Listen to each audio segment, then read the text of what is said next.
Welcome to the Deep Dive. I'm your host, and tonight we have a mission that I think is going to hit really close to home for a lot of you listening.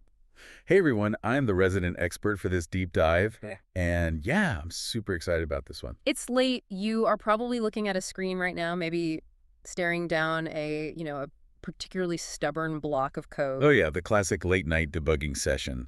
The glow of the monitor is basically the only light in the room. Exactly. And if you are a software engineer right now, you are almost certainly using AI to help you write that code. I mean, you'd be crazy not to, right? Yeah. General purpose models have really become the ultimate late night coding companions. They are incredibly good at writing boilerplate or maybe debugging a tricky regular expression for you. Or just whipping up a quick Python script so you can Uh-huh. automate some tedious tasks that you just don't want to deal with. Yeah, they are amazing for that stuff. But you have also probably hit the wall. You know exactly the moment I'm talking about. Oh, the illusion shattering moment. Right.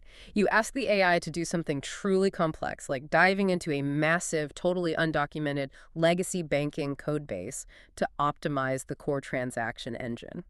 And suddenly it all just falls apart. Completely falls apart. The model starts hallucinating variables, it misunderstands the basic system architecture, and it just confidently generates code that would, utterly break production if you actually pushed it. Yeah, it's a real structural limitation of what we call the jack of all trades model. Yeah. And our sources today focus entirely on this specific barrier. Okay, let's unpack this. Why does it fail so hard on the complex stuff? Well, general purpose models are fantastic all-rounders because their initial training data is essentially just a shallow scrape of the entire internet. Right, they've read a little bit of everything. Exactly. Yeah. But they inherently lack the profound depth of knowledge that's required for really specialized high-stakes domains. So they know what a banking system is, generally, but they don't know your banking system. Right. And we see this limitation across the board, honestly. It's Right. not just in complex enterprise code bases. You see it in specialized medicine, complex corporate law, high-frequency trading. They have this massive breadth, Yeah. but they completely lack depth. I always think about it like hiring a fresh, highly motivated boot camp grad. Oh, that's a great way to look at it. Right, because they know the syntax, they understand the fundamental concepts, they can totally build you a basic web app from scratch in a weekend. Sure, they've got the basics down cold. But you wouldn't immediately drop that fresh bootcamp grad into a 20-year-old financial transaction engine and just say, hey, optimize the multi-threading on our payment gateways. No, absolutely not. That would be a disaster. They just don't have the domain expertise. They need to understand the historical quirks of your system, the unwritten rules of the architecture. Yeah, and a general AI model will mimic that surface level knowledge perfectly. It's so much like that junior developer trying to sound super confident in a daily stand-up. Oh man, the confident junior dev. We've all been there. We really have. I mean, ask a general model to write a legal contract, and it will use all the right formatting. It'll sprinkle in, here and after and party in the first part. So it looks like a contract to a layperson. Exactly. But true expertise requires mapping the deeper underlying structures. You need to understand the complex dependencies and the really specialized reasoning paths to actually practice law or to architect enterprise software. So there's this massive gap between just mimicking a domain's vocabulary and actually mapping its deep structural logic. And bridging that gap requires a very intensive adaptation process. Which brings us to our mission for this deep dive. We are exploring exactly how we bridge that gap. How do we transform these general purpose models into highly specialized domain experts? The industry calls this domain adaptation. Domain adaptation. Okay. So if the generalist model isn't enough for these high-stakes tasks, how do we actually send this AI to grad school? That's a perfect question. How do we take a model that just has generalized weights and force it to map the specific logic of a single, highly complex domain? Well, the source material points us to the most effective mechanism for achieving this. It's called domain adaptive pre-training. Domain adaptive pre-training. Okay, how does that actually work under the hood? To understand the mechanics of it, we kind of have to look at how the base models are initially trained in the first place. Right, the general pre-training. Yeah. So they ingest a massive corpus of general text, right? And their main objective is self-supervised next token prediction. Just constantly guessing the next word. Exactly. They are constantly adjusting their parameter weights to accurately guess the next word in a sequence. And doing that over and over forces them to build a statistical understanding of general language and logic. Okay, so that's the base model. How is the domain adaptive version different? Well, domain adaptive pre-training takes that exact same base model, keeps the exact same next token prediction objective running, but, and this is the key, it feeds it exclusively on raw, unstructured domain text. Wait, really? So we don't curate the knowledge for it? We aren't giving the model, like, a condensed cheat sheet of architectural rules or a beautifully formatted textbook of programming paradigms. Not at all. What's fascinating here is that we just force it to run next word prediction on raw, uncommented code repositories. Just millions of lines of raw code. Yeah, and unannotated technical documentation. We feed it millions of raw legal briefs or endless streams of raw medical records, just terabytes of proprietary, undocumented stuff. That is wild. It's sort of like it's the difference between trying to learn French by memorizing a French to English dictionary versus just packing up and moving to Paris. Oh, I love that analogy. Yeah. Right, because reading the dictionary gives you the vocabulary, sure, but it doesn't give you the syntax of daily life. It doesn't teach you how to actually speak it. Exactly. When you immerse yourself in the raw, unstructured environment, like listening to people argue in cafes, reading the street signs, watching the local news, you internalize the actual structure of how they think. And that's exactly what the AI is doing.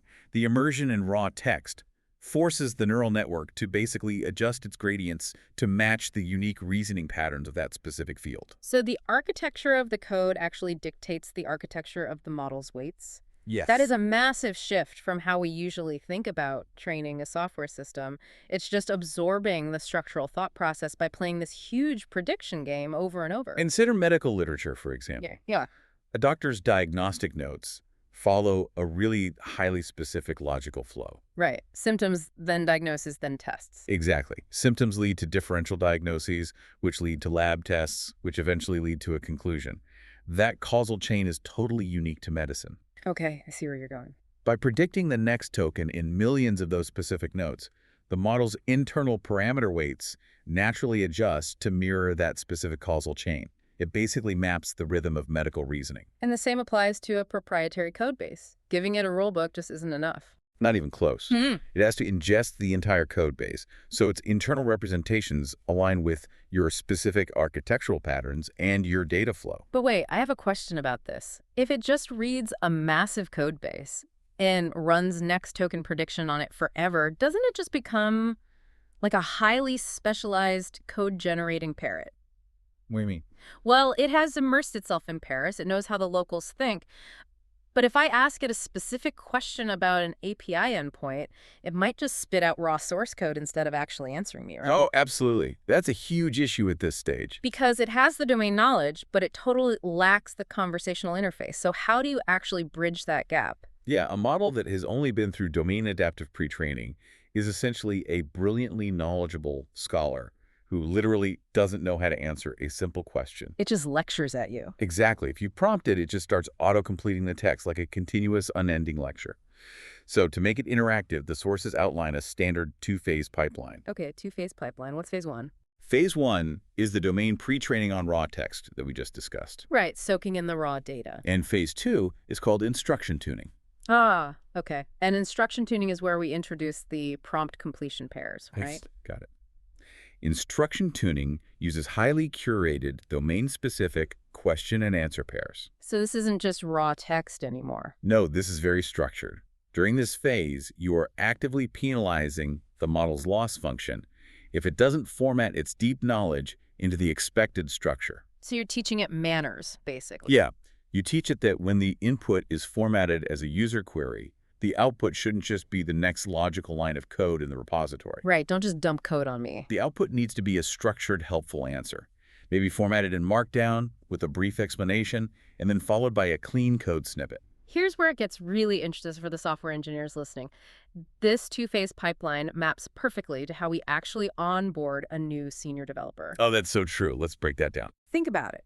Phase one, the domain pre-training, is basically when you lock the new hire in a room for 2 weeks and make them read the entire code base. Just endless reading. The API documentation, the system architecture diagrams, the commit history, they are just absorbing the raw reality of the system. But they still don't necessarily know what your specific team expects in a code review, right? Exactly. They have the knowledge, but not the workflow. So phase two, the instruction tuning, is essentially pair programming with them. Yes. You sit down and you do specific Q&A. You say, hey, if a user clicks this button, how do we query the database in this specific microservice? Right. You are explicitly teaching them how to format their deep knowledge into a response that is actually useful to your team's specific workflow. It's so cool how that mirrors human learning. The instruction tuning phase bridges the gap between raw capability and practical utility. Phase 1 gives the model the vocabulary and the deep reasoning of a senior back-end engineer. It understands the underlying principles of the whole system. Exactly. It understands the asynchronous data pipeline. But Phase 2 teaches it how to specifically answer a junior developer's question about that pipeline in a format that actually parses correctly. So you need both.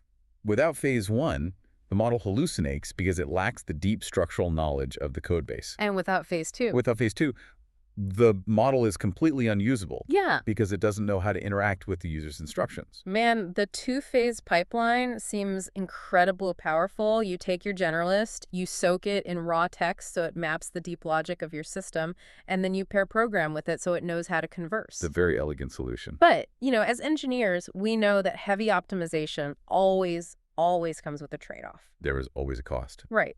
When you push a system's parameters that hard into one specialized area, something else in the architecture has to give. What's the catch? The central risk of domain adaptation is a phenomenon the source material refers to as catastrophic forgetting. Catastrophic forgetting. That sounds intense. It is. When you specialize a model too aggressively, you severely degrade its general capabilities. Wait, severely? Like it just loses its old skills? Yes. If we connect this to the bigger picture, a model has a finite capacity. It operates on a fixed set of parameters. It's not a limitless hard drive. Right.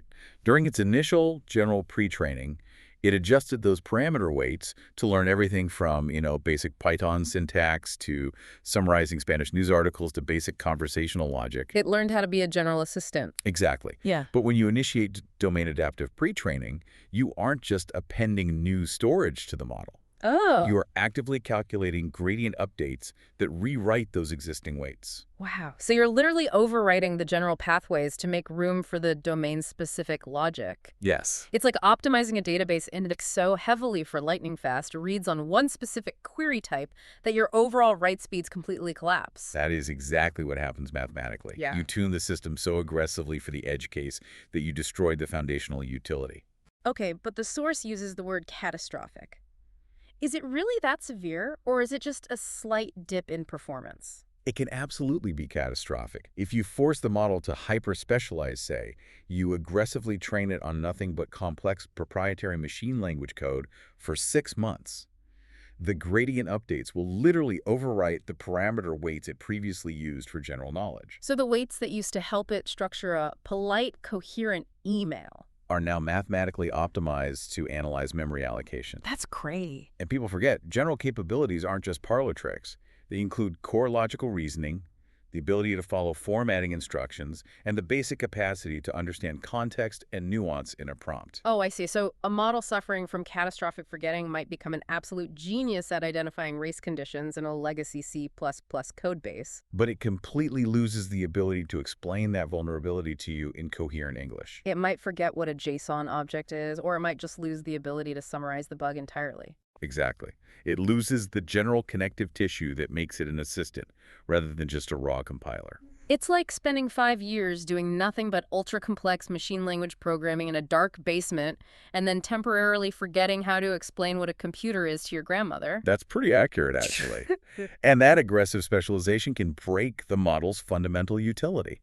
The user relies on those general reasoning capabilities to interface with the specialized knowledge. Right, if I can't talk to it, its knowledge is useless to me. If the model can't parse a complex multi-part prompt, because it literally forgot its general reading comprehension skills, then its deep knowledge of C++ is completely inaccessible. Okay. As a developer, I obviously want an AI that knows my specific proprietary code base inside and out, Naturally. but I still need it to talk to me like a normal assistant. I need it to understand basic logic and formatting. You need both the depth and the breadth. Exactly. So if catastrophic forgetting is just constantly lurking in the background of gradient descent, how do engineers possibly know if their domain adaptation was actually successful?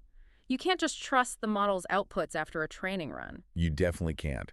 Rigorous, methodical evaluation is basically the only way to navigate this. How do you evaluate it? The methodology requires the implementation of domain-specific benchmarks.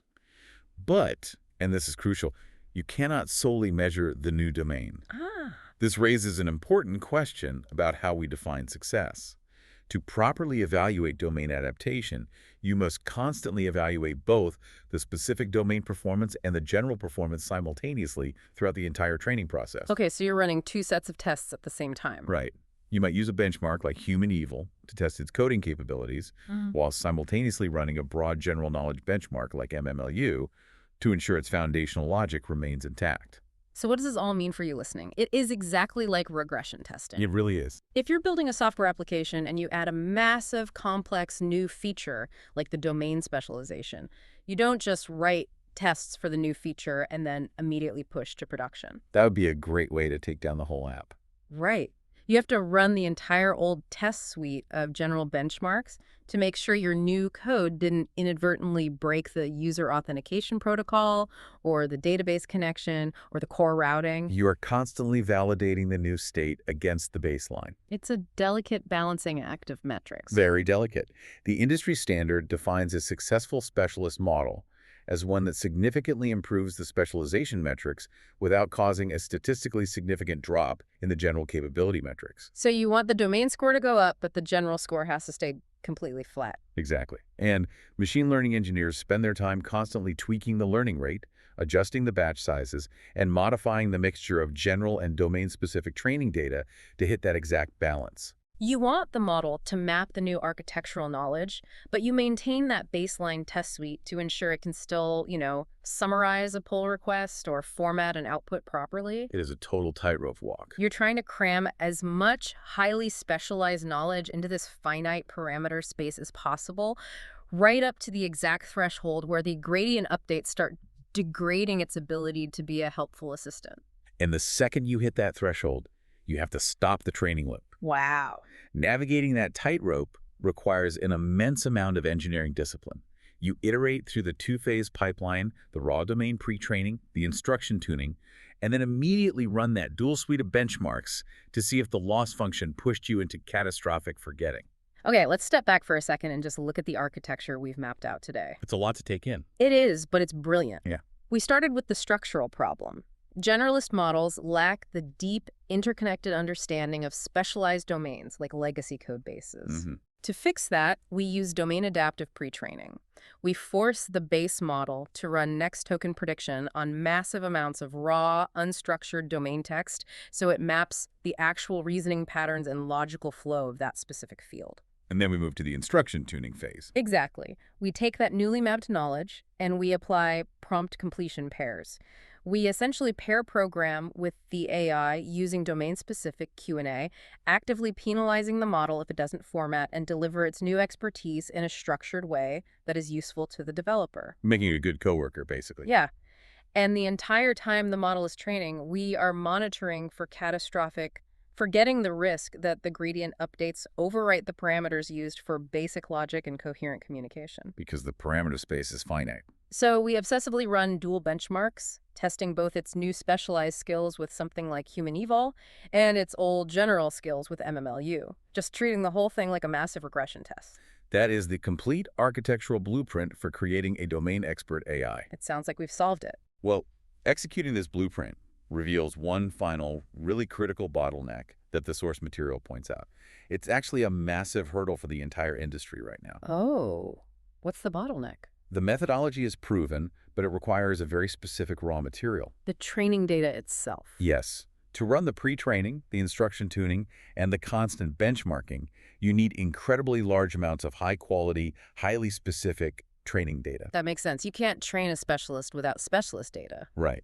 If you want to train an AI to understand enterprise architecture, you need massive, clean, well-architected code repositories. Which aren't easy to find. Exactly. If you want a medical AI, you need vast, anonymized repositories of real diagnostic histories.